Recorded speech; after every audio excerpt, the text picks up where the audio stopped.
All right, Mike, how you feeling now? You've been sick for like the last 2 months, so are we finally feeling better? The entire year. Yeah.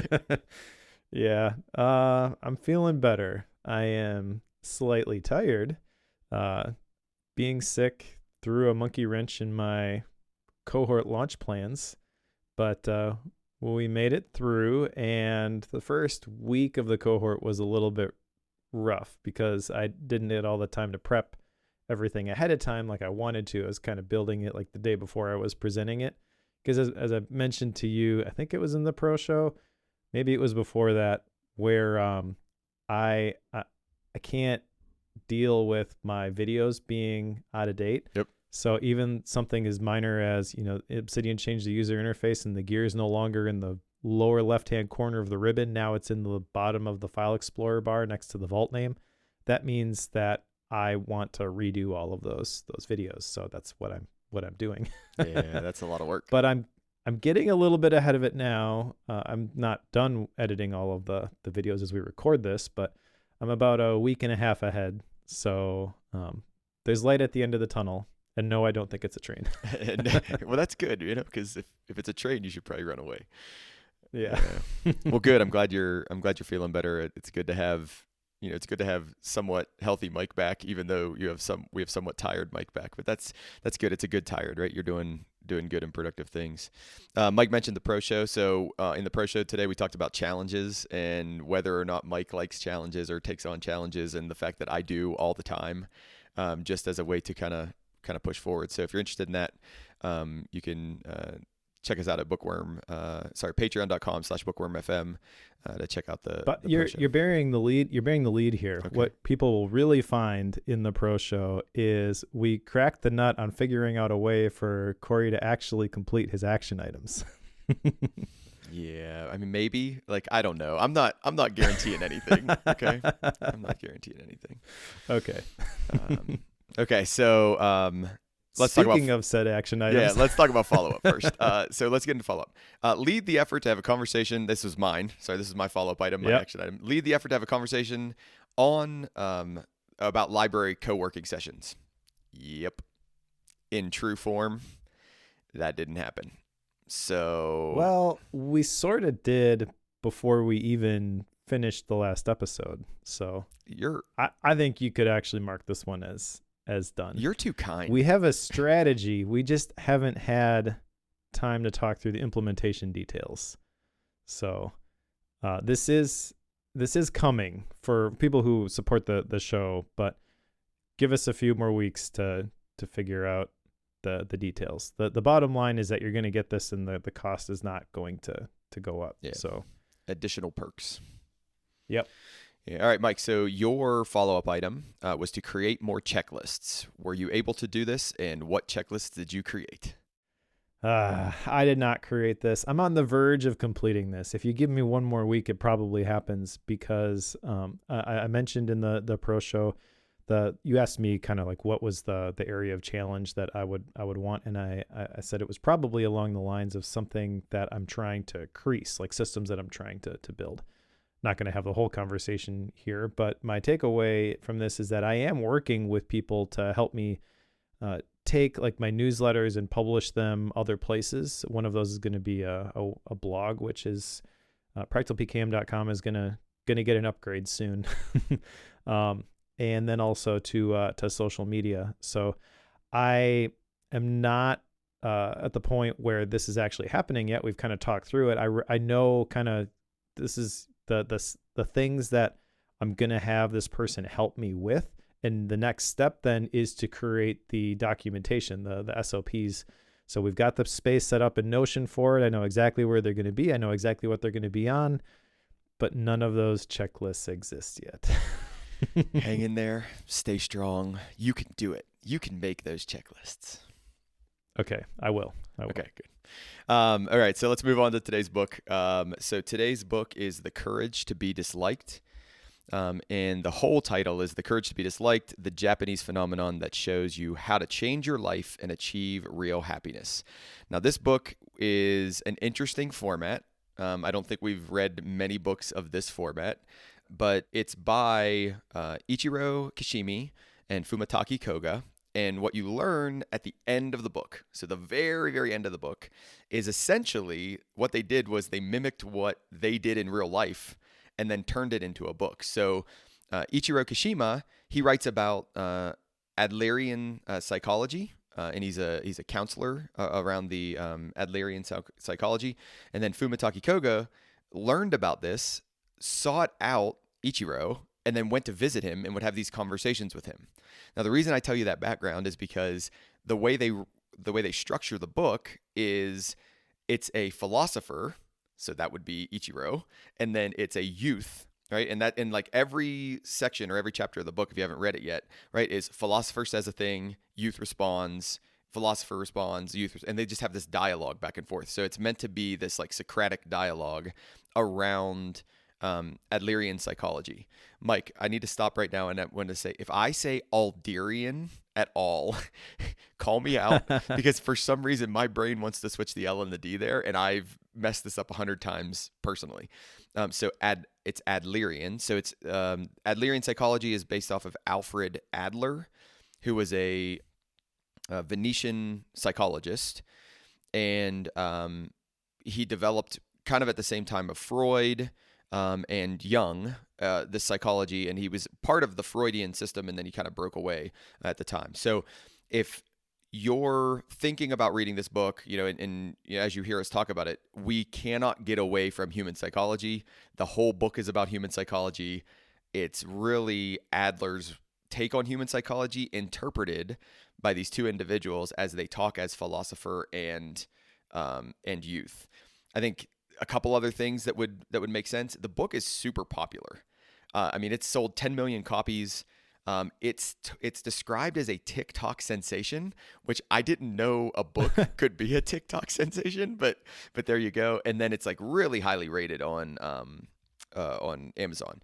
So we're talking 18,000 reviews and 4.5 stars. So what I'll say is generally people really like this book, and they really like what this book has to say. What do you have to add? Are we going to really like this book? That is the question. That is the question, and that is why we hold a hour-plus long conversation about it and figure that out as we go. Well, I can tell you there are certain people who will not like this book because in the Wikipedia article, which I will link to for people who are interested in Adlerian psychology, maybe I pronounced that wrong. It's also known as individual psychology, and it credits Alfred Adler, and then talks through the basic components that we will actually work through in the outline. But also it mentions here that Adler's theory is similar to Maslow, so Maslow's hierarchy of needs. And I know there are people in the Bookworm audience who have issues with that theory specifically. So that's kind of what you're getting into, and no hard feelings if you decide to not listen to the rest of the episode. I get it. But I think this is kind of interesting, and I'm curious to see where this conversation goes as we work through the 5 different nights that are the chapters here in this book. Yeah, I think what I like about this is in the schooling that I've done so far, and in my wife's counseling work, I've heard a lot about Jung, and I've heard a lot about Freud, and I've heard a lot about those two. And I hadn't heard a ton about Adler. So the idea that there was this other person, and there's even a like sub chapter. So the way this book is structured is there are 5 nights, right? So you have an introduction, and then you have the first night, the second night, the third night, the fourth night, and the fifth night. And those are the nights that the youth would go visit the philosopher, and they would have these discussions. Like that's the way they structure it. And they have a subtitle to them and all that. But in one of the nights, all the nights have like sub chapters within those. And one of them is called The Unknown Third Giant. So at least for these two individuals, these two authors, they see Adler at the level of Jung and Freud, and not being a psychology major. And Mike, you were a business major, so neither of us are psychology majors. I have no idea if that's legit or not, but okay, here you go. Like this is what they think. Yeah. So my wife started off as a psychology major. I'm not sure why. She wouldn't be able to tell you either, probably because that was never really her thing. She ended up with a art degree and was a professional photographer for quite a while. But she did a couple of years of psychology. There was one class in particular, it might have been abnormal psychology, that was kind of the straw that broke the camel's back for her. But I'd be curious to see if our conversation in this episode triggers anything from her studies. I mentioned Adler to my wife who studied counseling, and she's like, "Oh yeah." She's like, I know of Adler. I've read individual psychology stuff and blah blah blah. And then we just stopped. Like she didn't want to carry that conversation on anymore. So I don't know if that's like it wasn't that interesting, or if she was just busy and didn't really feel like talking about it. So maybe all of the above. I don't know. So if we get into the introduction, I think the way I've structured the introduction is, or my thought on the introduction is, it's really like kind of high level, but there are pieces of information later on in the book that I think are valuable to be brought back up into the introduction. So I'm going to describe some of those here, and we'll see where we go from here. But you basically get this idea of people can change, and that everybody can find happiness. So, happiness is a key feature of this book, and the youth is trying to find happiness. And then you get the idea of what the heck Adlerian psychology is. And it's the psychology for changing oneself, not a psychology for changing others. And it's basically you and no one else. So it's dedicated to your what they call lifestyle, which Adler has this whole thing about what lifestyle is. There's this idea of interpersonal relationships, and everything essentially is based around this interpersonal relationships. And then we get into the idea of courage, right? So there's the psychology of courage and the psychology of use. And then this idea of not needing to seek recognition from others and how that plays into it. And then kind of when you get to the very, very end of it, it brings in community, right? So usefulness to community, and how does all of that play in? So from the introduction standpoint, it's really just setting the stage for what the nature of the dialogue is going to be, and setting the stage for a little bit about what Adler talked about. Yeah, the things that I jotted down from this section was really just the format of the rest of the book. I mean, they do kind of sprinkle in some of the core ideas, which you sort of hit on. But so just a couple of bullets where this youth is approaching this philosopher to debate that life in the world is simple. He makes the argument that when you're a youth, you're protected by adults, so life is simple. When you become an adult, though, life gets complicated. Mentions that religion no longer has power, and people do not have a real belief in God, so people are filled with anxiety and doubt. And the philosopher tells the youth that the world is simple, but you are making it complicated. So that's the setting for the rest of the book. And then the first night, second night, third night, etc., for the different chapters, those are basically conversations between the youth and the philosopher, which reads like a script for a play.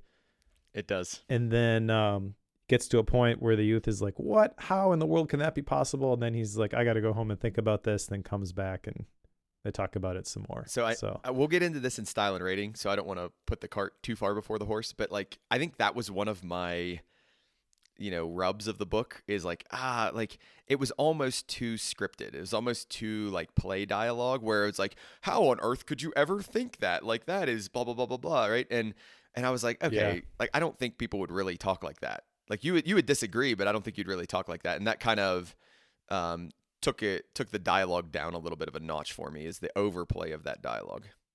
Well, I think it's possible that is the way that the dialogue would actually go, but it also feels weird to read it like that word for word. And again, like, I don't have a drama background. Both of my oldest sons are currently at the the rehearsals for Newsies, so nice. They maybe have a different opinion. But I agree, it feels like a little bit extreme, and sort of just like an unbelievable nobody talks that way. But also it sort of reminds me, it's not exactly the same. The format is different, but kind of like what people say, and sort of the same feeling of nobody talks that way occurred to me when I would read the Patrick Lencioni books. Like the 5 Dysfunctions of a Team is one that stands out to me. I love that book because the ideas that are in it are really powerful. But I remember reading the story and being like, this is ridiculous. And for whatever reason, in that particular book, I was able to push back past that at some point. I couldn't even tell you exactly when it happened, but I realized that at the beginning I was like, well, this story is absurd. And then eventually I clicked into it, and it kept me turning the pages, and mission accomplished from the author's perspective. He was able to impart his message, and I do think that the parable format that Lencioni uses, and kind of the back and forth dialogue here that is in this book, it can be effective for making these ideas maybe a little bit stickier than they would be if you just presented the information like a normal productivity book would. Yeah, I would agree with that. You ready to move on to night 1? Let's do it. Okay, so the first night is called Deny Trauma. So they're going to get into this dialogue, and they're going to start talking about different things. I don't remember what kicked off the idea of what the youth brought up, but the youth would bring up something and say, this thing, and then the philosopher would come back and respond with Adlerian principles and ideas. So a couple of things I got out of this first section to get us started. So realizing that Adler was one of the main psychologists at the time, and kind of came from that Freudian school of thought, but differed and broke away. The idea that said, instead of causes, which Freud talked about, like, oh, I do this now because this happened to me previously, this cause and effect thing, that Adler says, no, that's actually not the way it is. I do this now because I have some goal that's actually, encouraging me to do this now, or I'm doing this behavior now because I'm trying to achieve some other goal. So he calls it teleology, and it's creating a state of something as a means to achieve a goal. So the example might have been, because I'm looking at caught it in my notes now, creating the state of fear or creating the state of anxiety, which achieves the goal of being a recluse.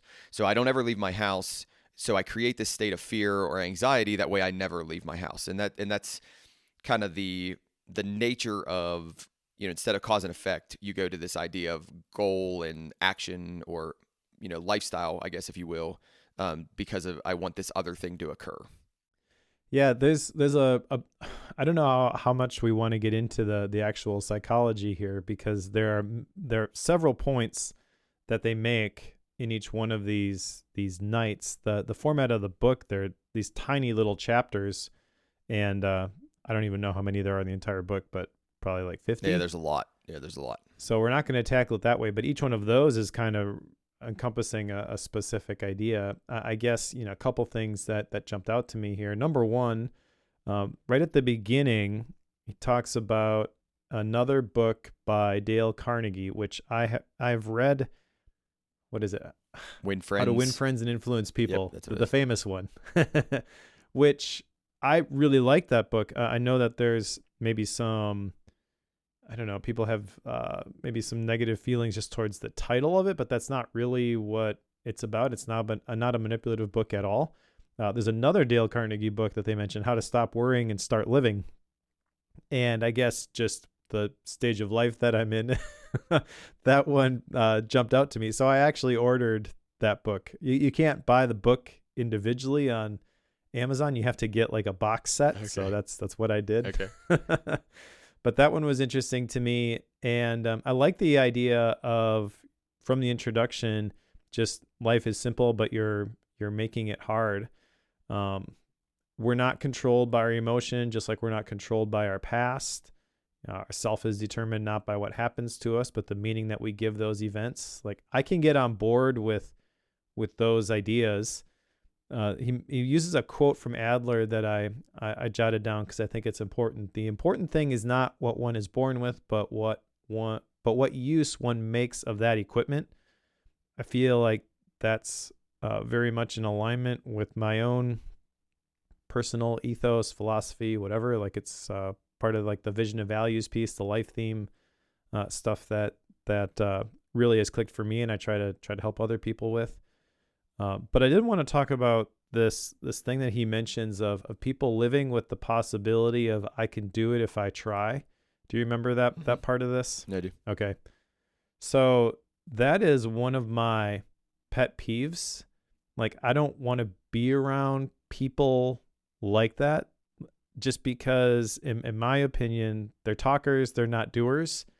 And if you're really gonna, boil it down as to like, well, why is that such a big deal? I really think that there's truth to that saying, you are the average of the 5 people you spend the most time with.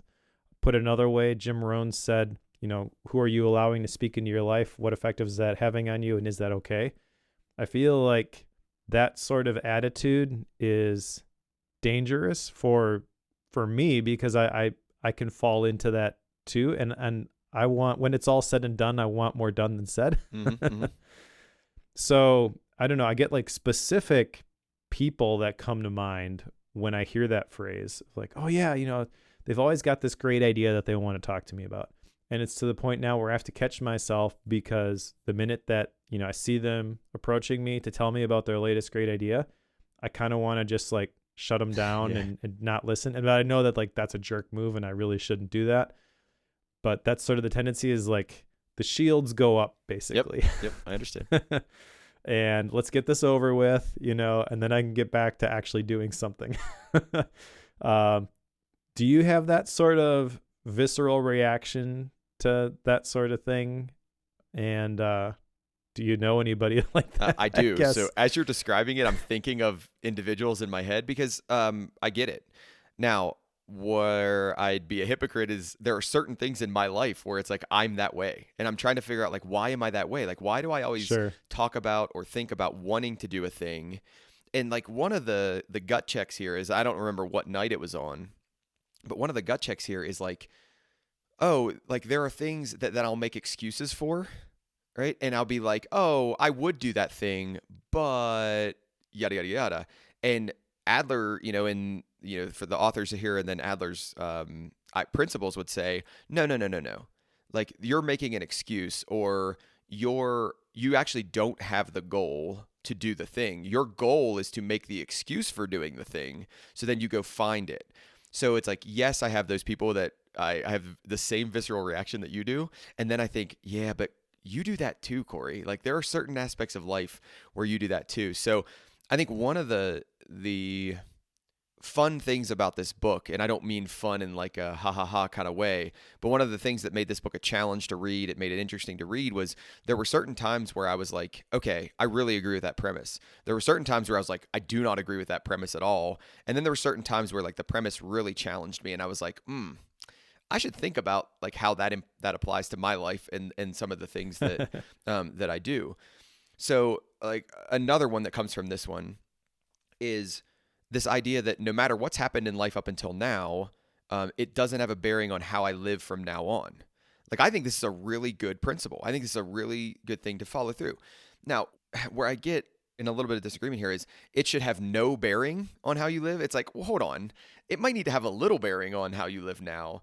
But like, what I think the point of it is, or the way I took the point of it is don't let the things that have happened in the past stop you from making progress or developing habits around those things. Because we like to talk about habits, right? So developing habits around those things that you want it to do, right? Like, so, okay, silly example. We were talking about running in the pro show, right? Well, don't let the fact that you've overeaten for 15 years of your life and you're overweight stop you from the idea of running now. Like, you can start now, you can go now. Now, does it have no bearing? No. It actually has a bearing. Like, you have to start slower. You maybe can't run as far. You can't, like those kind of things. But that doesn't mean you can't become a runner, as you go. And this is where like you can see my brain kind of splitting different things in half and trying to figure out where I take these ideas and where I don't. Sure. Yeah, one other thing I'll mention from this section that I liked, but not, as it pertains to individual psychology. He mentions that in Greek, the words for good, which is agathon, and evil, kakan, I hope I wrote those right, they simply mean beneficial or not beneficial. That's the big takeaway, which, as we record this, just went through the ideas week for the Practical PKM cohort. And that's one of the key ideas. And I'd never really heard it phrased that way. But the way I describe it in terms of capturing things is you don't want to capture the things that might be important someday. You want to capture the things that are useful. but I like this, beneficial, because really it's all about capturing the things as, individual mental Lego blocks that you can use then when you are remixing things and making something new. I might adopt this beneficial or not beneficial idea as it pertains to PKM. So interpersonal relationships, Mike, I'm intrigued. Adlerian psychology says basically it's all about interpersonal relationships, and then they'll classify these interpersonal relationships where it's like you and a loved one, or you and a boss, or you in the world and like society. Mike, do you think that all problems are interpersonal relationship problems? I do, actually. Okay. So I've heard it said this way: people are always the problem and people are always the solution. Sometimes the person is you, so it's not just like, I got to get out of this situation, these people are holding me down. But yeah, I think how you view and manage those relationships is probably the most important thing that you can do in terms of your, I was going to say individual success, but it's really not about the success. It's really just about fulfilling, I think, your individual purpose, for lack of a better word, finding meaning in your life. Another way to put this would be, I read this book a while back called The Second Mountain by David Brooks. You familiar with that book? Only because you've talked about it. I've not read it, but only because Yeah, it was really good. And basically the idea is you spend your life climbing this first mountain. You get to the mountaintop. That's a theme that pops up in this book also, trying to get to the mountaintop. But you get to the top of the mountain, you look around, you're like, is this it?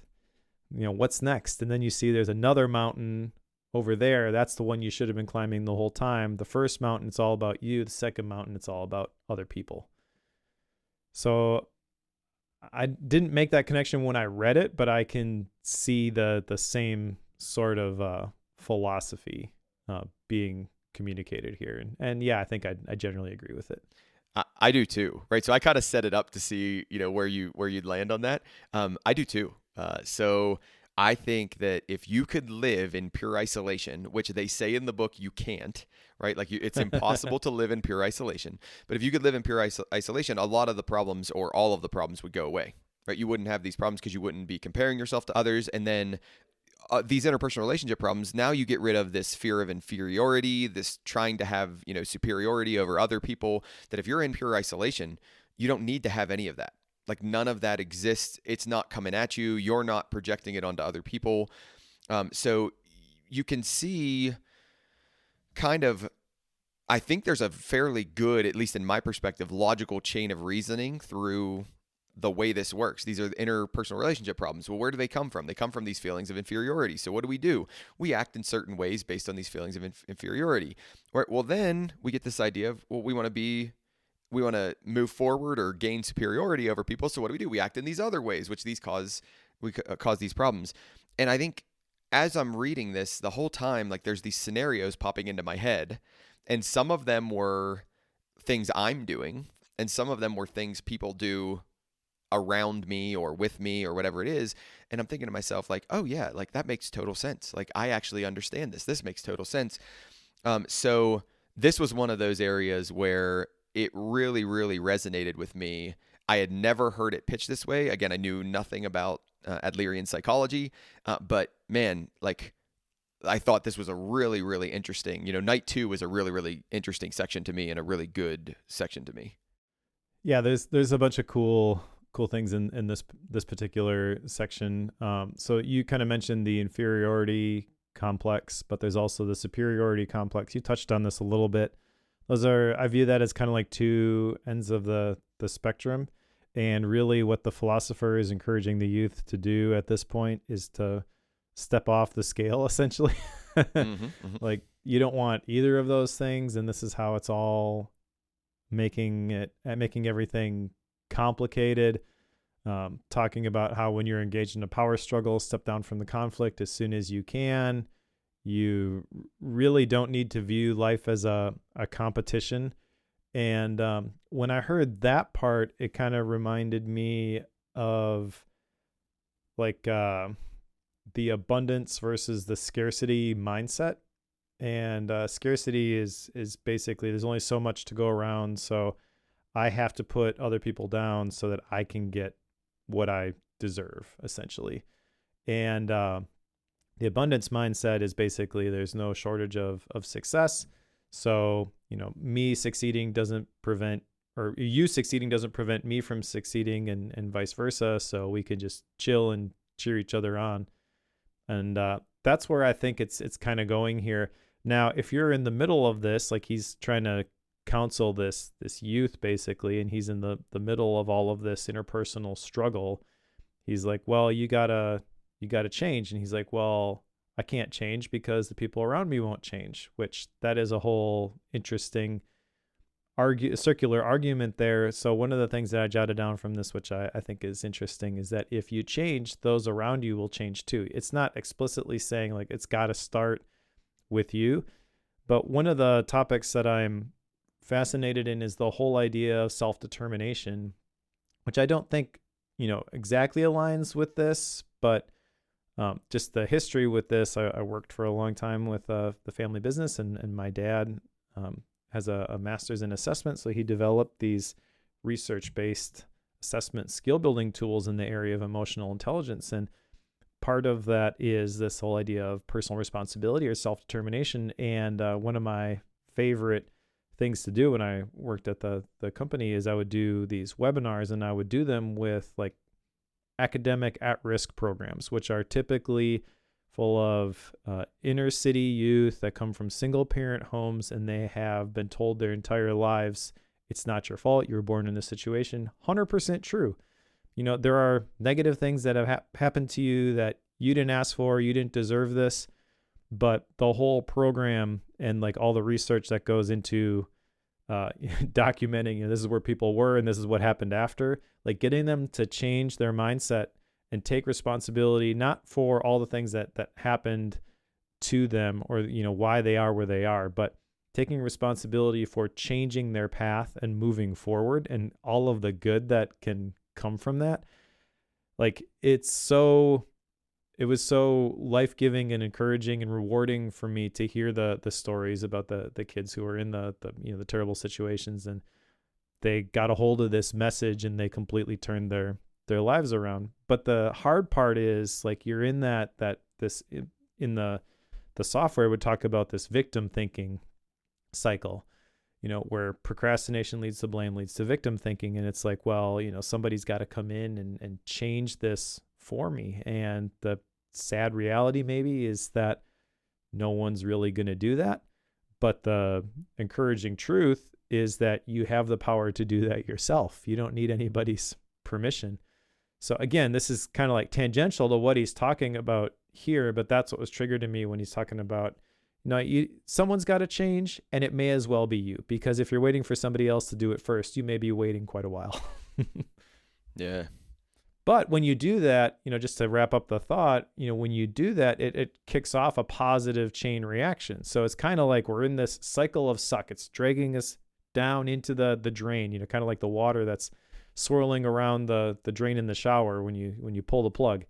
But it's kind of exciting to think about how you can actually reverse that with a simple perspective choice. And I don't think that's overstating it at all.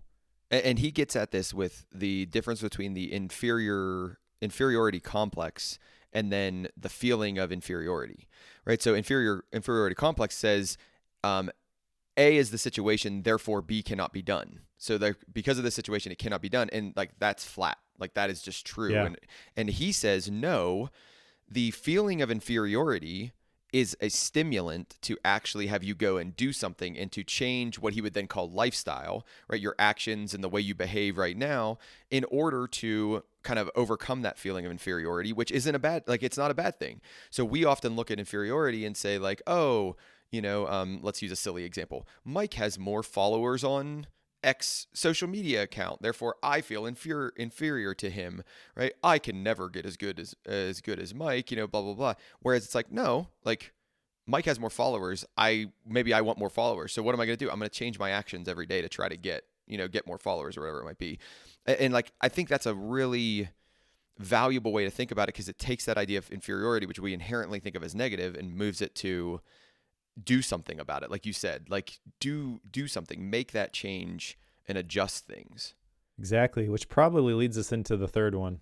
Well, hold on. There's one more key idea that we have to get in here is this idea of tasks. Sure. So in night 2, we still are talking about tasks, right? Yep. Well, actually, so the third night is really where he talks about tasks, but he does talk about work in the second night. So it kind of sets the stage for it a little bit. Yeah. He talks about work tasks, friendship tasks, and love tasks, and how he delineates these ideas. And then the reason why that's important is as we get into the third night. So let's go ahead and transition into the third night is because now we're going to start talking about the fact that we need to separate these tasks. And there are tasks where they're my tasks, and there are tasks that are Mike's tasks. And when the interpersonal relationship problems happen is when I try to inject myself into Mike's tasks, right? Or when Mike tries to inject himself into my tasks. And when we do that, we end up essentially causing these interpersonal relationship problems. And the better option would be to separate those tasks and would be to just be like, no, that's Mike. And if Mike's going to think that way, if he's going to feel that way, if that's the way he's going to respond to that task, that's not me. And therefore I shouldn't take that on as my burden, if you will. I don't know if I'm doing it justice, but that's my high level of separation of tasks. I love this section so much. Yeah. So this isn't exactly what he's talking about, but what it reminded me of is I was literally in the cohort this week talking about how email is a to-do list that other people can write on, and you've got to disconnect from when someone says they want something from you, there's always urgency applied to it, and that masquerades as importance. Yep. So you have to figure out for yourself, what am I actually going to do with this? Sometimes it's, yeah, I want to help this person out. Sometimes it's, no, I have important things I need to do, and I'm sorry I can't help you. So the whole idea of the differentiation between my tasks and other people's tasks, like I'm 100% on board with that. Now, the way he defines these, I don't know, I guess I could nitpick it.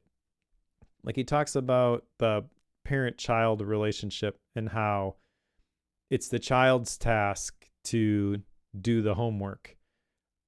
I can tell you, like, that example is hits for me right now. Like, it's real, you know.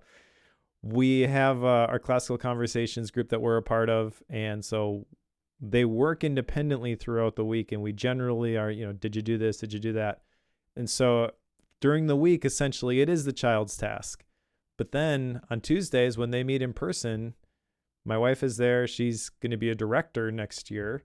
So we don't want to just send our kids to class and, well, if your teachers get mad at you, like, we'll deal with it. We want to make sure they have their stuff together. And the night before, it's always a scramble. It's like, you got to do this. You got to do that. Like, why haven't you done this yet? So we fall into the trap that he's describing in the book here about assuming the task for the kids. And he talks about how there's like emotions that go with that. That's 100% real. It's 100% the situation that happens. I also don't think that we are willing to just disconnect from that and be like, oh yeah, well, whatever happens, happens. It's our kids will figure it out eventually. Like, we're not going to do that. Yep.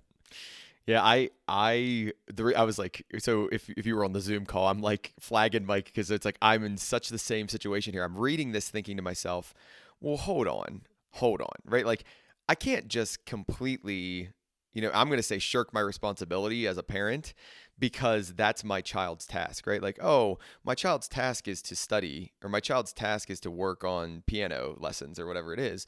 It's like, oh, but isn't there some level of like my task is to encourage my child to go and do that thing, or my task is to hold my child accountable? Now, I can't fault the fact of what you just said, or I can't like refute the fact of what you just said. It causes interpersonal relationship problems, right? So yeah. I say, hey guys, have you practiced the piano this week? And they say, no. And I say, you should probably practice the piano before your lesson. And they say, but we don't want to. And I say, yeah, but we're paying good money for those lessons. And they say, yeah, but we don't want to. And they're right there. We got an interpersonal relationship problem. Is it because I'm I'm invading their task, or how does he word it? I'm intruding in their task.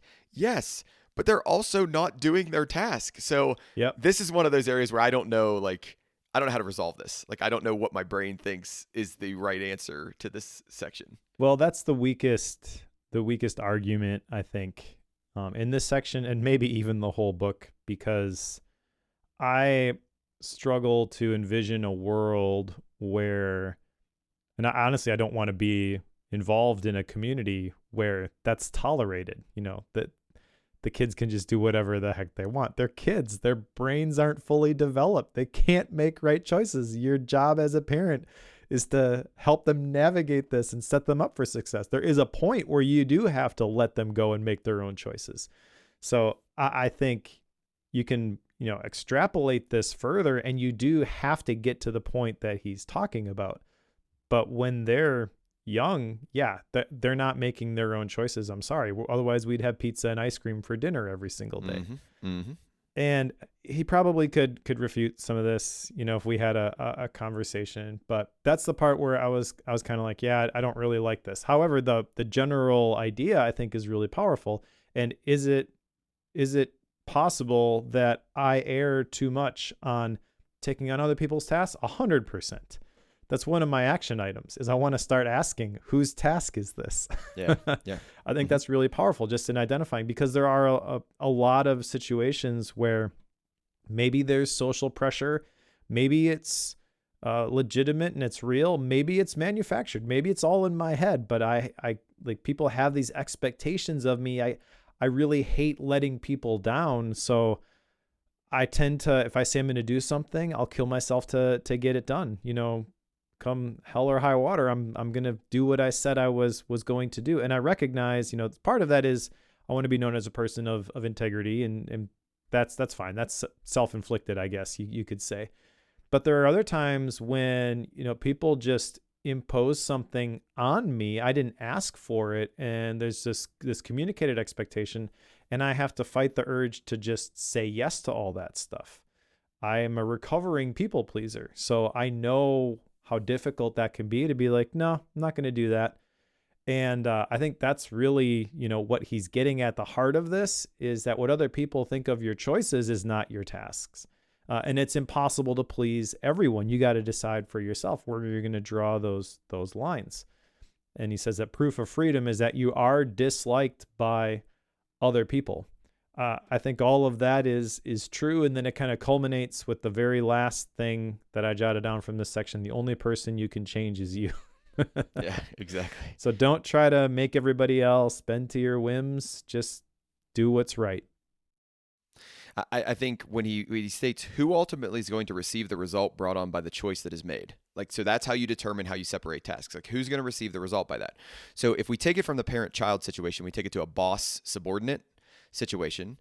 I think this becomes a lot more practical in my life, right? Like, okay, so the boss comes to me and boss says, I want you to do X. And I think about, okay, who's going to receive the result from that? And I'm going to tell you, there's a lot more freedom and a lot more happiness if I go, you know what? That's yours. That's not mine, right? Like, and instead of me taking on that burden that is the boss's burden, because they're going to receive the result from that, I go, you know what? This actually isn't. Do I think that's actually reasonable in all situations? No, I don't. Like, I don't think I can do that. Or if I do that, I'm not going to have a job. Like, at some point, my boss is going to go, you know what? You did it one too many times, and we're going to let you go. So do I get ultimate freedom? Yeah, I get ultimate freedom, but I also suffer the consequence of that. He has a really interesting example here about Alexander the Great and the Gordian knot, and basically everybody comes and tries to untie the knot. Nobody can untie the knot, and Alexander the Great comes in and he just goes and he slices through it, and he's like, "Hey, it's done." Right? You all tried to do it this way. I just cut the knot. Right? I just cut it in half. And that's what he recommends you do, is like, you don't try to like manipulate or like, get in there and actually do anything. You just cut it and you say, this is not my task. And that establishes freedom and happiness for this. So are you good to move on to night 4? Yep. All right. So night 4, where the center of the world is. All right. So in night 4, we get this, we bring into this idea of community.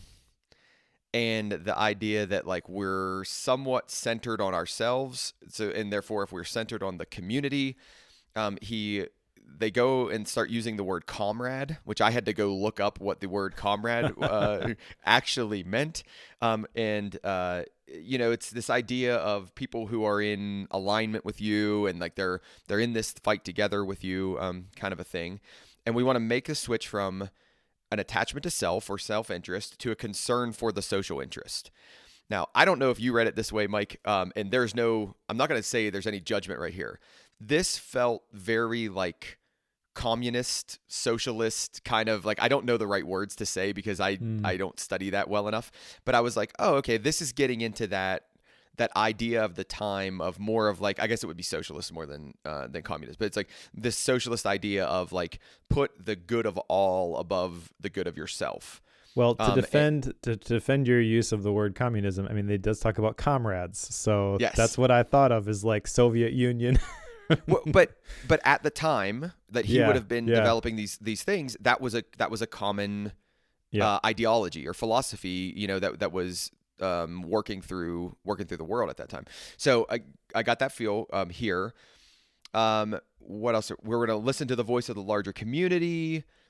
He gets into this idea of get out of the need for somebody to tell you good job. Instead, just tell them thank you, right? Or you stop telling people good job, because what it does is it puts you in this place of authority over somebody. Oh, like, Mike, if I tell you that you did a good job today on the podcast, I'm saying I have the power to tell you that you did a good job, when really I should say thank you for your effort, right? And I feel funny about that because I think encouragement is good. Like, I think to say like, hey, Mike, you did a really good job on the podcast today.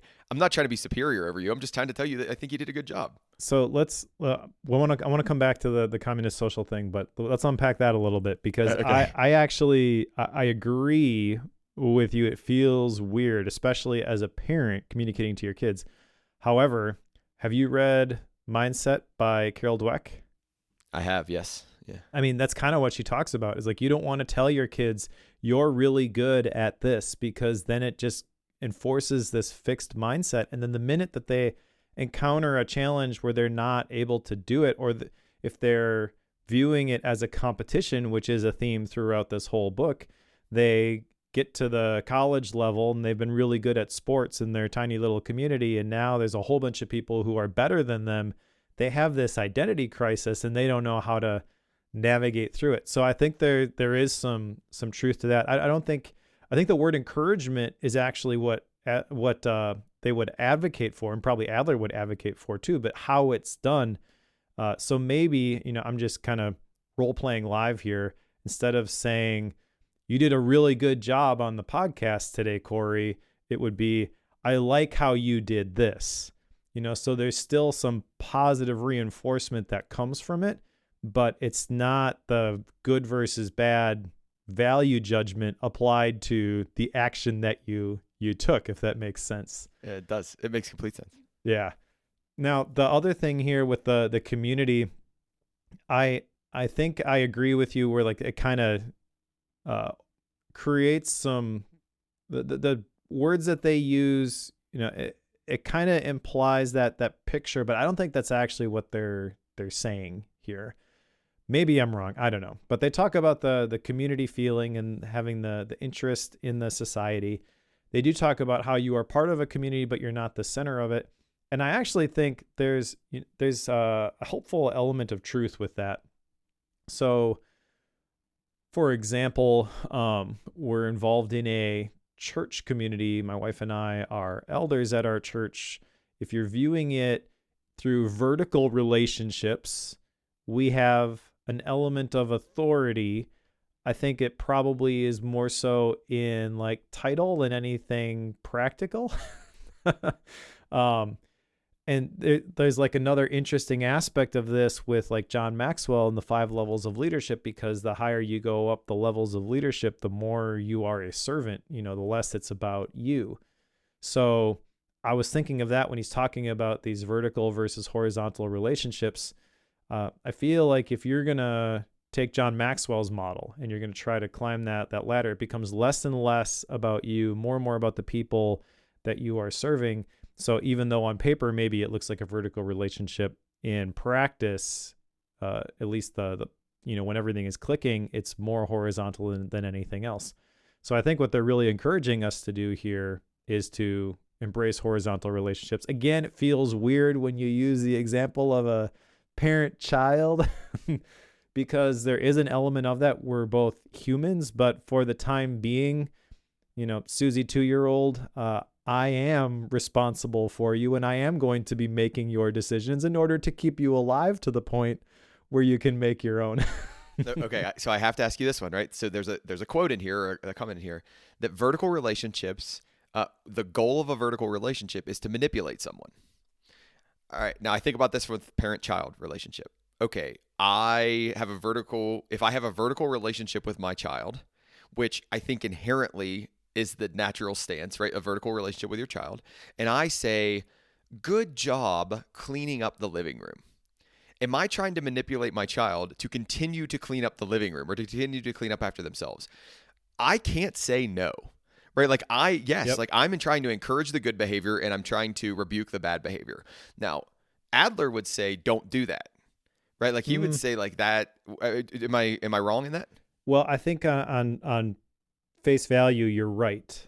But I think in that instance, the community, the smaller community, is the family, right? So one of the things we talk about in the life theme cohort is family core values. Like my wife and I got away and we established the Schmitz family core values, our guiding principles. I wanted to call them standard operating procedures. She wouldn't let me. It's really like a company. It's like a community. And so, your kids aren't your employees per se. They're not going to get up and go to a different family because they don't like the way that you're running things. But I think there is a lot of parallel there. Now, I think where it falls into vertical versus horizontal is when you lean into the title of, well, I'm the parent, right? So if you tell your kids you got to clean up the living room, put your toys away, and they say why, the example, like where it clicks into vertical relationship, in my opinion, is when you say, because I said so, right? And Rachel and I try very hard not to do that. Yeah, but I think that's where the parent-child relationship is vertical, and then the rest of it, where you're trying, again, you can't just try to reason with people all the time, but if you can fall back on the community guidelines, like this is what our community, this is what our family does, this is who we are, that's more effective than just, well, I'm the parent and I said so. Yeah. All right, so there's a couple more things that because this chapter, I don't know, I resonated with this chapter a lot. One of the things I disagree with, and I would have to study it more to really understand, but one of the things I disagree with is this idea of even if you derive joy from being praised, it is the same as being dependent on the vertical relationship and acknowledging that you have no ability. I don't think that's true at all. Right? Like I think if you tell me that I did a good job on the podcast today, I don't see that as you or me having no ability, and the only way I can survive is if you tell me I did a good job on the podcast today. I see that as a way of you saying a nice thing to me to encourage me through this. Right? And he says, when receiving praise becomes one's goal. Now that I'm okay with. If my whole reason for doing a good job on the podcast is because I want you to tell me I did a good job, now we've got a problem. Yeah. But if that's not my nature, right? I can understand that. So I think about this at work, right? Like somebody comes and they say hey, I observed your class today, right? Like you really did a good job doing XYZ, right? Engaging the students in whatever way. I don't think I have no ability, right? So therefore I need you to tell me that. So it's I have a fundamental flaw with something about this and the idea of praise and the idea of this vertical relationship. The second one, I really like this idea of being useful to the community and where worth comes from being useful to the community. And I think if you allow community to expand and contract as needed, right? So I think this is a really, really good concept that would help people project forward. So therefore, if I'm, if I'm in the CCU world, right? So I'm teaching or whatever. When I stop having usefulness in the community, man, it's really hard. It would be really hard for me to engage. It would be really hard for me to keep my self-worth in that community. And I'm going to want to naturally lean away from that community. Or if I feel like I come into the podcast and you're carrying the podcast and I'm just here, and I'm dead weight, right? I'm probably not going to stay motivated to stay with the podcast. So I really like this idea of worth, right? Like that your worth comes from this idea to have, or this idea that you have usefulness in the community. And I think you see this with people who retire, right? And I think they might even bring this up in the book. I can't remember if they use this example in the book or not, but like people who retire and then they lack this usefulness in community. And if they don't find another way to be useful in the community, I mean, they really struggle. Like they really, really struggle. Yeah. So I want to respond to both of those things. The first part about the praise, I think, again, that comes back to growth versus fixed mindset. The example that Carol Dweck uses in that book of somebody who is kind of the poster child for a fixed mindset is John McEnroe. I played tennis growing up. I played college tennis, so I know who that is. That resonates with me. He was a very successful tennis player. What caused him to go crazy, because he's kind of famous for like trashing his rackets and throwing these fits, on the tennis court, is when he started to lose, when his identity as the best tennis player in the world was threatened. So as long as he was getting the feedback that he needed, all good. As long as you're getting praise from the people who are important in your life, all good. It's a different flavor of that, but I think it is dangerous. So ideally, we don't want what we do to determine our own self-worth. And then that kind of ties into like the whole idea of being useful in the community.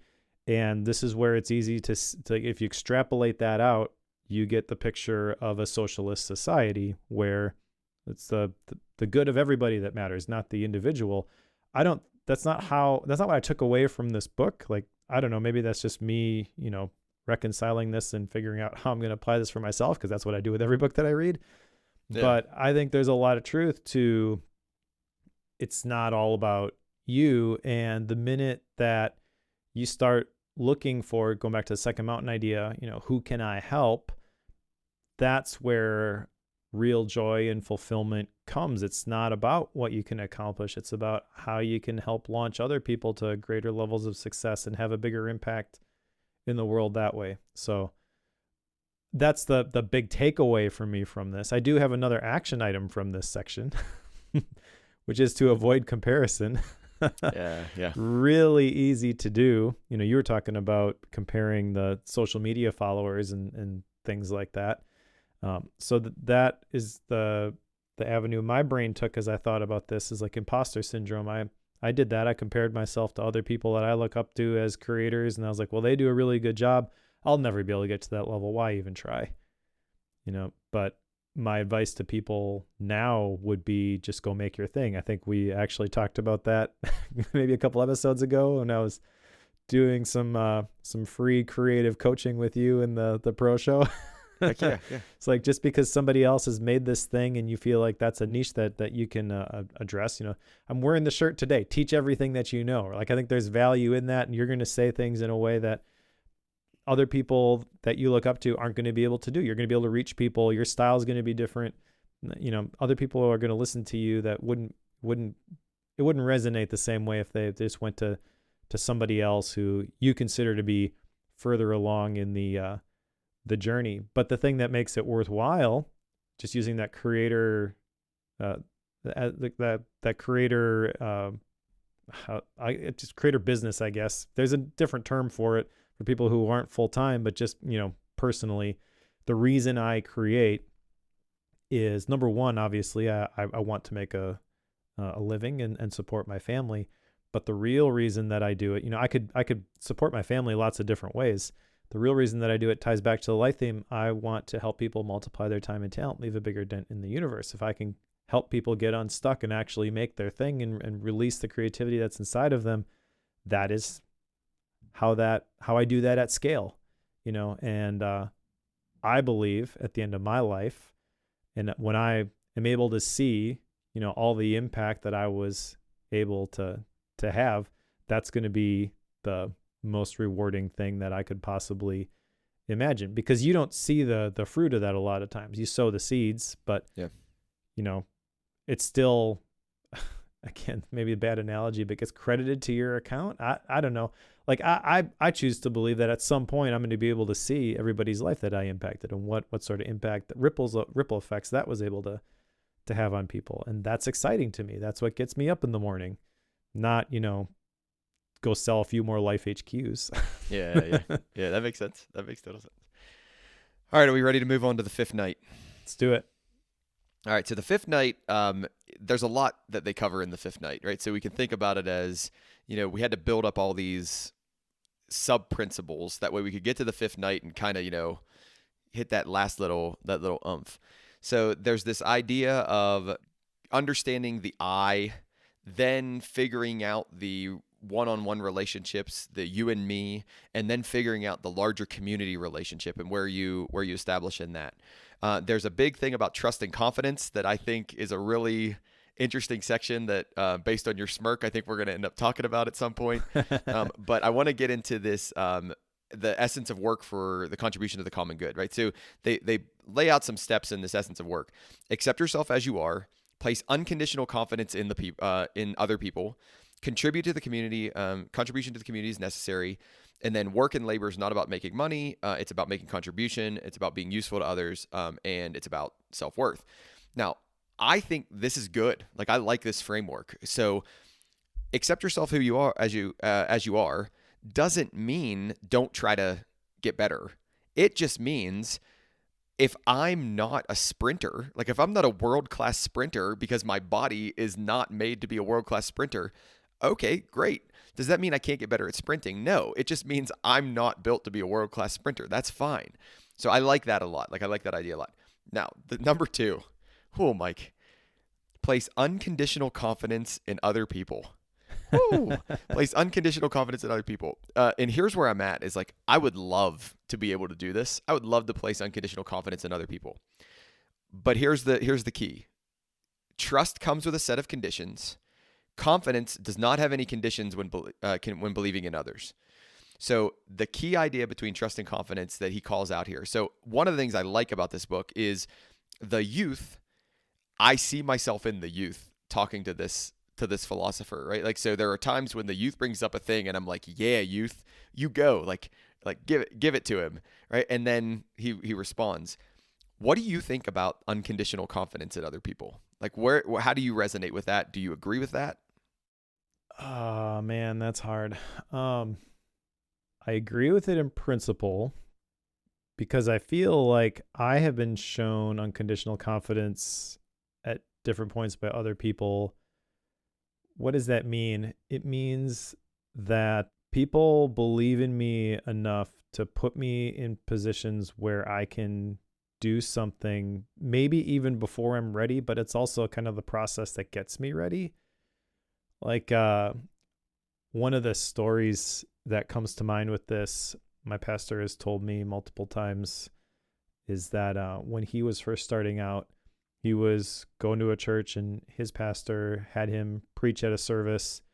And after he gets done, goes in the back room and his pastor tells him, well, you struck out this time, but that's okay. We'll get you back up to bat. Nice. Right? If you're going to develop people, you have to have that sort of attitude where it's like, well, maybe you're not going to do it perfect, but I see something in you, so I'm going to give you an opportunity. And even if you don't nail it right away, like, I'll create other opportunities because I believe in you. Now, you can't do that with everybody. Just like physics, I guess, time that you're able to invest in someone, there's only so many relationships that you can sow into. So maybe you have to pick and choose the people that you're going to have unconditional trust in. But I think the idea is essential for personal development. And just talking to, like, going back to the child parent thing again, your kids are going to mess up, but you still want them. I think it's inherent for every parent. They want their kids to go further and to do more than they did.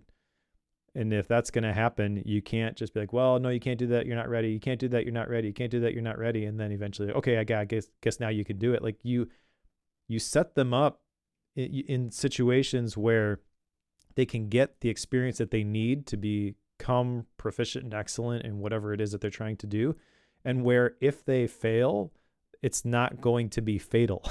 You want them to be able to make the mistakes and learn from them when the stakes are low. So I feel like that's the perspective here, and I don't know how to reconcile that necessarily with blanket unconditional trust in humanity, but I don't know. Like I agree with it. I think it maybe the way it gets applied is very situation dependent, and the specifics are missing from this conversation. But and I don't know if it was a slip, right, or if it's just the nature of this topic as being tricky. He would not say unconditional trust. He would say unconditional confidence. So sure, yeah, you're right. So you're right. Okay, so it's like, but I don't know if I can like pull that out. Now, I think about unconditional trust. It's easier for me to understand as an engineer. I want to have unconditional trust that the bridge will stay up.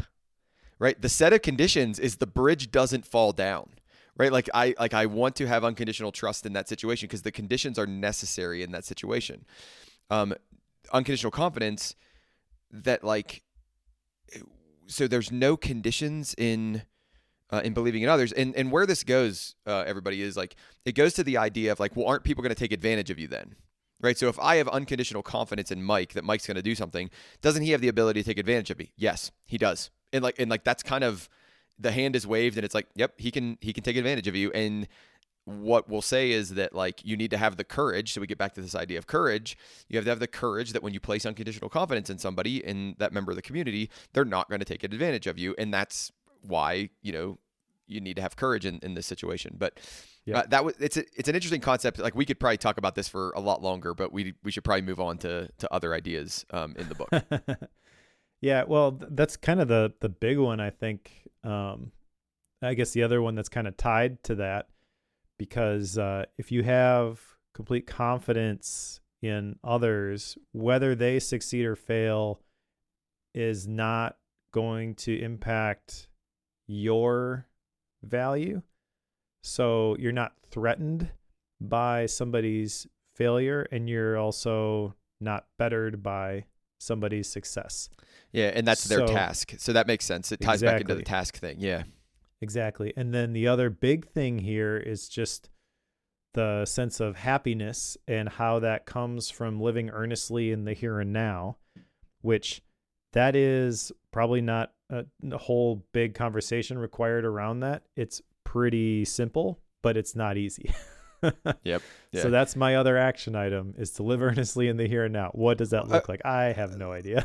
Well, and let me, because I like this point too, right? So he describes the idea of this energia. Am I saying it right, do you think? Energia. I think so, yeah. It's a kind of movement in which what is now forming is what has been formed. Or the better way to say it, the easier way to understand it, is the process is the outcome, right? Which we've talked about this in a bunch of different ways, using a bunch of different words. It's like, yes, I have a North Star. Yes, I have a map that I'm shooting to. The video game analogy that you like to use, right? Like I have a place that I'm going, but like my enjoyment of the video game is the getting there, right? Like, yeah. I can then enjoy when I'm there as well.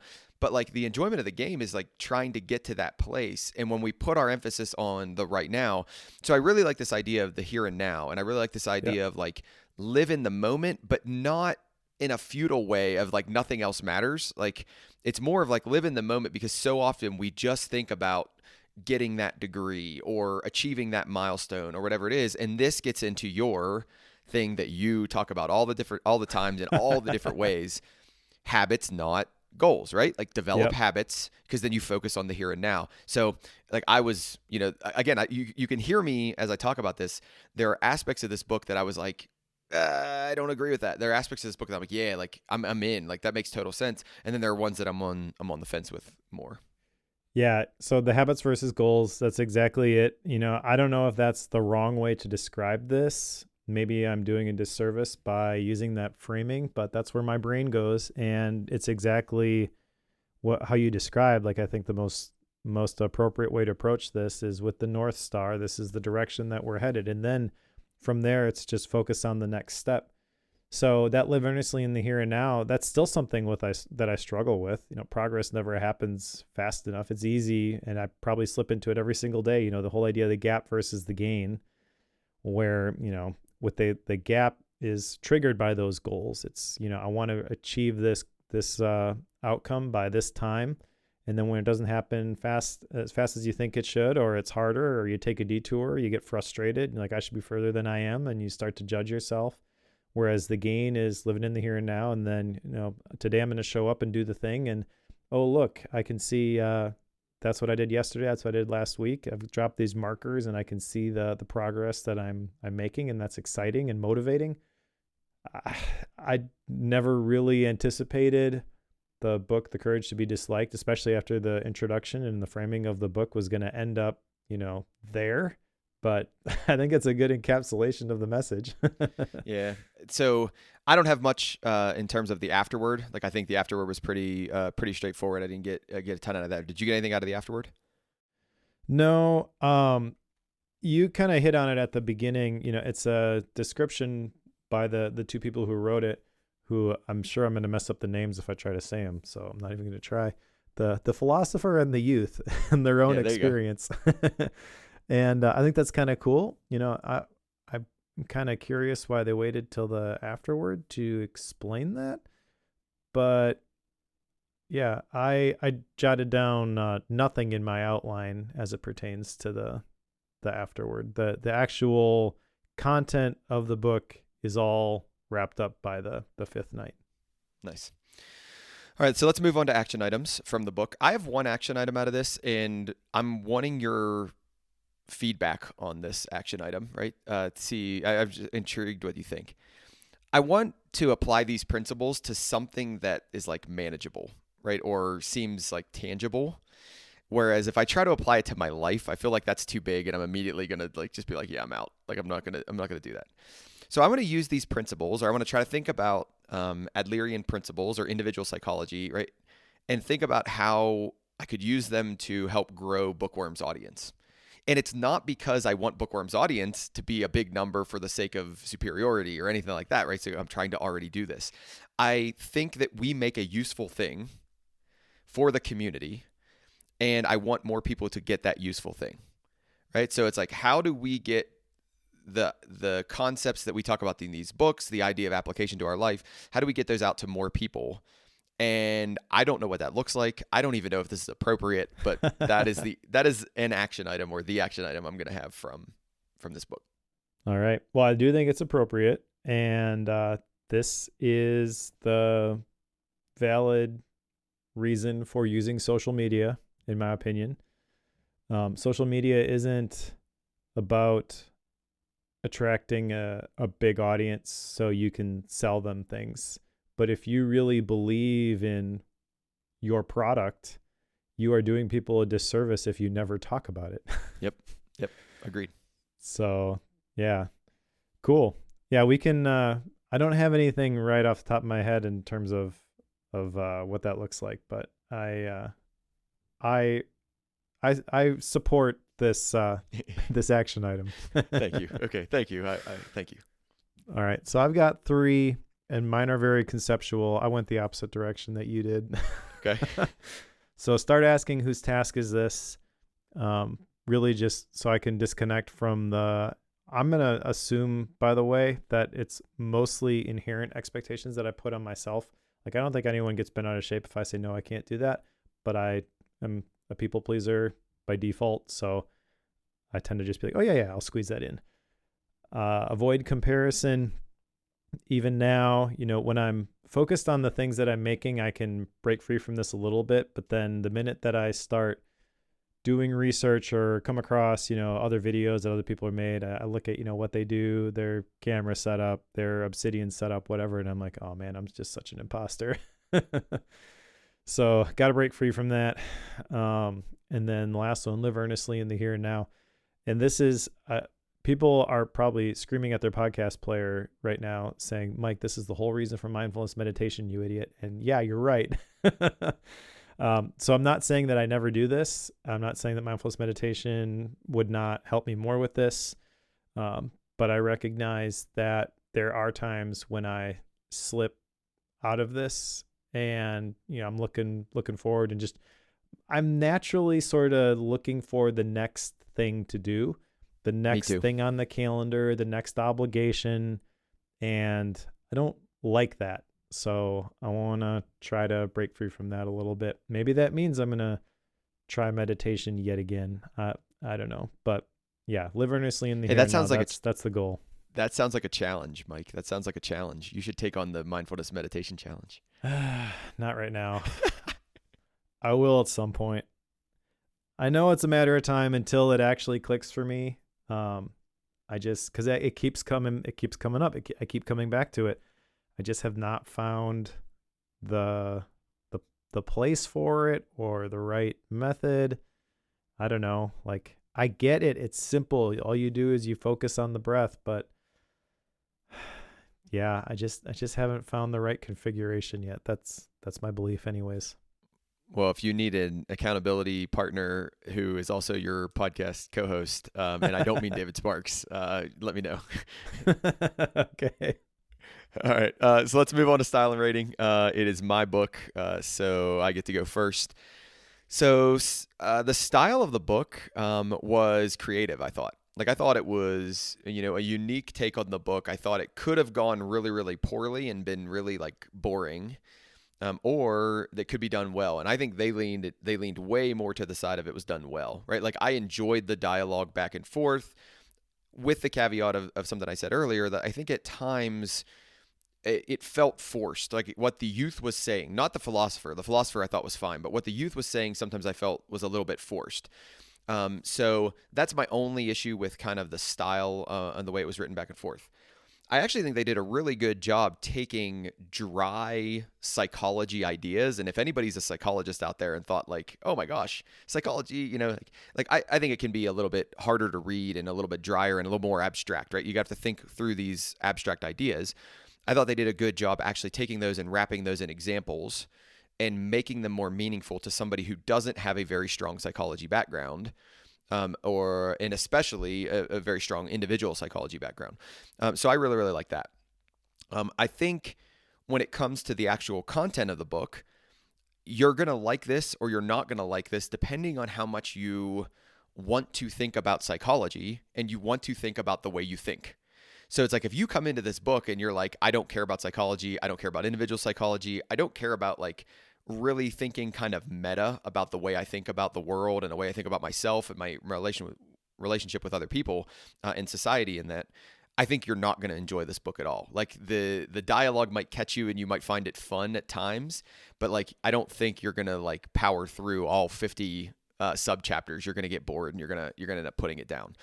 So if I'm rating this for, I guess, both myself and the bookworm audience, I'd probably give this book a 3, based on the idea that like it's very niche, it's very targeted.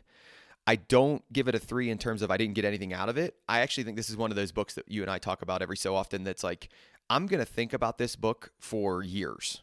There's going to be something that happens and I'm going to be like, oh, the courage to be disliked, right? They talked about that. Like Adlerian psychology talks about that, right? Like, I think this is one of those ones that's going to recur. So I think this will have a lasting value, but I think it was kind of just a middle of the road, type book. I don't think it was exceptional and I don't think it was terrible. Kind of a middle of the road type book. So Mike, how about you? I'm going to meet you at the 3. So I actually enjoyed this book more than I thought I would. And there's a couple of things specifically, though, that I make it harder for me to recommend. So, number one, if you're interested in these ideas, I would recommend you go straight to the source. This is almost like no one's going to like reading this, so we're going to make a more palatable version. It's like no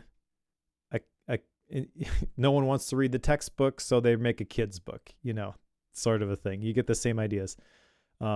Example of this is Ray Dalio's Principles. It's like 400 pages. I really enjoyed it. There's a ton of stuff in there, but it's too much. So he made a much shorter, like, Principles for Kids, essentially. It's like a watered down version of it. That's what I feel this is for Adlerian psychology. Hopefully I said it right. I think you did. Okay. So if you're interested in the topic, there's probably other things that are going to be better for you. Was this an easy, fun, entertaining read that introduced you to some of these ideas, yeah. But like, unless you're picking this one up off of Amazon because I don't know what to read next and I want something a little bit different that's going to be kind of fun, I would ask you, what do you really want to learn about? What are you really curious about? And then let's pick something that's going to go a little bit deeper. And that is not to say that this is a bad book. I think there are some episodes where I probably sound very negative, or I'm like picking things apart as we're working through the book, and then we get to the style and rating, and I'm like, oh, it's a 4-star book, and you're like, oh my gosh, that's so much higher than I thought you were going to rate it. This one's sort of the opposite of that. Like, I really enjoyed the conversation, and the podcast I feel like was really cool, but overall the book I'm kind of like meh. Yeah, I get it. Now how can I reconcile, this is my approach with this when I talked about Patrick Lencioni's Fables, because isn't that kind of the same thing? I think it is. The difference here, I feel, is who is the audience for this type of book. It's an individual. You're not buying this for your entire team. Whereas with some of those business principles, I feel like there's so much baggage that goes into the whole, like, I'm the boss and you're the employees. And I know people who have bought Patrick Lencioni's books, and they've given it to their teams, like, here, this is going to fix all your problems. Like, you can't do that either. But there's so much complexity when you're talking about the interpersonal relationship dynamics of a team like that, where wrapping it in a form where it's easier to digest means that people who are lower on the corporate ladder, who would have no interest in these business topics, means that maybe they'll find it palatable, and then the stuff in there is actually going to improve their day-to-day. I don't feel like there's a real clear use case like that for this particular kind of book, and this book specifically. So I don't know. If you're looking for an introduction to this Adlerian psychology, and you like the format, it's an interesting format. We haven't read a whole lot of books like this. I feel like it's not a, it would be entertaining, and it's I think anybody who picks this up is going to get something out of it. It's not going to be a waste of anybody's time, and then by any means. But also, I don't think there's a whole bunch of this book isn't going to be life-changing. I agree. It may open some loops to some other books that will be life-changing, but this one in and of itself it's good. Yeah, it's good, right? Like, that's our 3, right? It's good. Yeah. All right. So let's put The Courage to Be Disliked on the shelf. Mike, you have the next book, and this was a poll on the social medias. Mike, what is our next book? It was. That ended exactly in a tie. It did. So I'm just going to pick one. It is Make It Stick by, there's a couple of authors here. Let's see. It's Peter Brown is the first author listed, then Henry Roediger and Mark McDaniel. I actually can't stand it when there's multiple authors listed for a book, but that is what it is. The international bestseller that teaches the science of successful learning. We've gotten some recommendations inside of the library from people whose opinion on books I respect, and said this is the best book they ever read on the topic of learning. I know you picked Learn Like a Pro back in the day because you were interested in this. Wasn't a huge fan of that book. Hopefully this one will be awesome. Good. So then my book is next. This book comes from a recommendation from Mark Levison. This one is called Catalyst. So we're going to read Catalyst: How to Change Anyone's Mind. It's by nice. It's by Jonah Berger.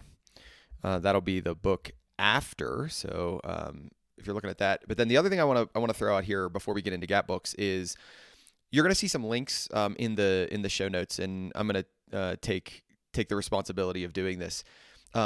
if you go to any one of those links and you give us a recommendation, like I think it'd be fun to see what the audience wants us to read and what they would want us to pick. So I can't guarantee, we're not going to promise, like Mike and I still get to do the final vetting of the book. But at the same time, I think it'll be fun to get some audience feedback on kind of what books you're interested in, what books you're excited about us reading and talking through. So look for those in those links and those places to add feedback in the show notes, and I will go through and call all those recommendations, and we'll start a kind of a running document on book recommendations from the audience. All right, Mike, do you have any Gap books? I have a book that I'm hoping to read as a Gap book. I'm not going to commit to any sort of Gap books at this point, but I was listening to the Cal Newport podcast recently, and he mentioned David Brooks, who is kind of a colleague, I believe, for, I forget what service he writes for. I was going to say The Atlantic, but that's not it. The New Yorker. That's what it is, The New Yorker. So he knows David Brooks, the Second Mountain guy. And he made the comment that if you wanted to go straight to the source, the book that the Second Mountain was inspired by is a book called Falling Upward. So this is by Richard Rohr with a foreword by Brené Brown. And this one is explicitly spiritual, so a spirituality for the two halves of life. But when he mentioned that this was kind of the source for the Second Mountain, I knew I needed to pick this one up. So this one just came, and I'll probably bring this one on vacation with me in a few weeks. Outstanding. I'm cheating on mine. I'm almost through with this book. This book is tied to the day job in terms of a grant that I'm working on and thinking about work and how work ties in with the Christian world and the kingdom of God. So this one's called The Sacredness of Secular Work by Jordan Rader, and I'm almost done with this one, but I'm going to still count it as a Gap book for this period of time. That works. All right, Mike, we did it. We did another one. So as a reminder, put The Courage to be Disliked on the shelf. Pick up Make It Stick by Peter Brown and Mark McDaniel. If you want to hear more of what we do a pro show. And in the pro show today, we talked about challenges. So I asked Mike if he likes to do any kind of challenges, whether they be mental challenges or physical challenges or anything like that. And then I talked about some of the challenges that I do. Just as a way to kind of form new habits, form different habits, or to, kind of progress forward kind of at a rail. So if you're interested in that, you can also get the bootleg, which the bootleg today was a ton of fun with Mike trying to troubleshoot why my stinking microphone was so quiet. And I'm very, very grateful, and I'm very thankful that he was kind during that process. So if you want to hear 15 minutes of audio troubleshooting, check out the bootleg. Yeah. So talk about inferiority. But anyhow, moving on. If you want the bootleg, if you want the pro show, if you want an ad-free version of the show, we've got a bookworm wallpaper. If you're interested in those type of things, you can go to patreon.com/bookwormfm. It's $7 a month. And for those of you who are already signed up, we really, really appreciate you. It really, really helps with just the production end of the podcast, and we're grateful to you. So pick up Make It Stick by Peter Brown and Mark McDaniel, and we'll talk to you next time.